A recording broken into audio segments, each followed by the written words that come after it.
जब बांग्लादेश में कोई हिंदू या सिख जलाया जाता है, इनके मुंह नहीं खुलते। उनकी संपत्ति पर हो रहे कब्जे या हुए कब्जे के बारे में इनका मुंह नहीं खुल सकता, क्योंकि जिस तुष्टीकरण के कारण ये लोग राजनीति करते आए हैं, वो तुष्टीकरण इनके अस्तित्व के सामने कहीं संकट न खड़ा कर दे। 47 हो या 1971, किस प्रकार की मजहबी कट्टरता ने हिंदुओं और सिखों के सपनों को चकनाचूर करने का काम किया। आज जब यहां पर हम लोग आए हैं और सचमुच में देख रहा था यहां पर इन परिवारों को उनका हक मिला है।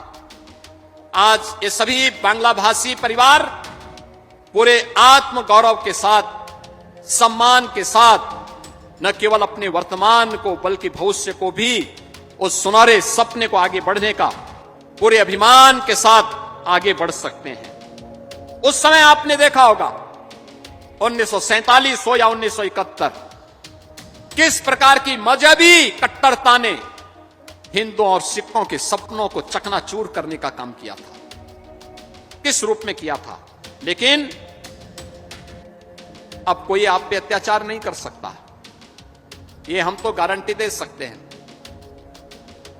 अब कोई तुष्टीकरण के नाम पर आपको बहका नहीं सकता है, और अब कोई आपके मोहल्ले का नाम गुलामी के प्रतीकों के आधार पर भी नहीं रख सकता है। अब नहीं रख सकता है। अब आपकी पहचान को कोई समाप्त नहीं कर सकता है। हम लोगों ने विभाजन एक था, लेकिन न्याय दो तरह का। बहनों और भाइयों, वो दो तरह का न्याय था। आपको सही मायने में न्याय नहीं दे पा रहे थे। क्या हुआ? पाकिस्तान बना, हिंदुओं का नरसंहार हुआ, सिखों का नरसंहार हुआ। बांग्लादेश बना, फिर हिंदुओं का नरसंहार हुआ। लगातार आप देख रहे हैं, न कांग्रेस बोलती है, न समाजवादी पार्टी बोलती है, न टीएमसी बोलती है। इन सब के मुंह सिले हुए हैं, क्योंकि मरने वाला हिंदू, सिख, बौद्ध और जैनी है। इनके लिए इनके मुंह नहीं खुलेंगे। उनकी संपत्ति पर हो रहे कब्जे या हुए कब्जे के बारे में इनका मुंह नहीं खुल सकता।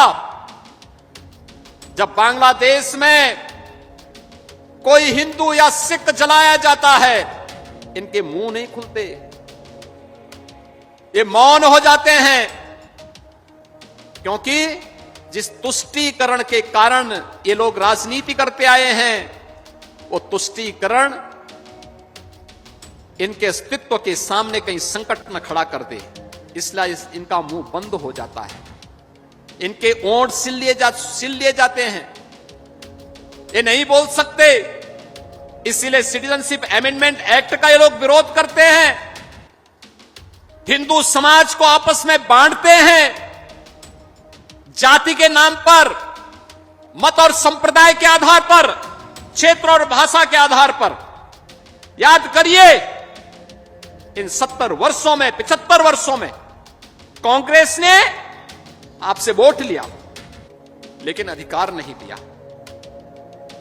ये लोग तो अपने तो किए नहीं। जब मोदी जी के नेतृत्व की सरकार कुछ कर रही थी, तो उसका भी विरोध कर रही थी।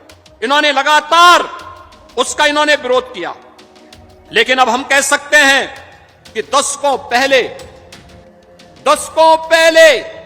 जो चुप्पी थी, डबल इंजन की सरकार के सामने वो चुप्पी टूटी है। सीए का कानून बना है। कोरोना को परास्त करने के बाद अब हम आए हैं आपको आपका अधिकार दिलाने के लिए, और यह अधिकार की वही यात्रा है।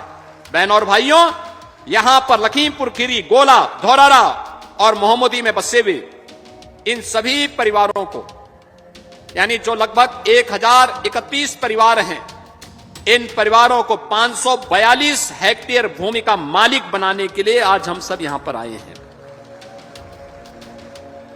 और इसी प्रकार से पीलीभीत, लखीमपुर खीरी, रामपुर, बिजनौर, ये 4 जनपद हैं।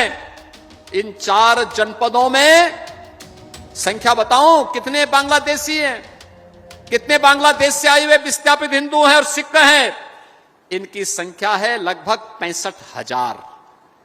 और इन सबको हमारी सरकार ने तय किया है कि इनको मालिकाना अधिकार हम देंगे, इन सभी हिंदू, सिख, बौद्ध और जैनियों को।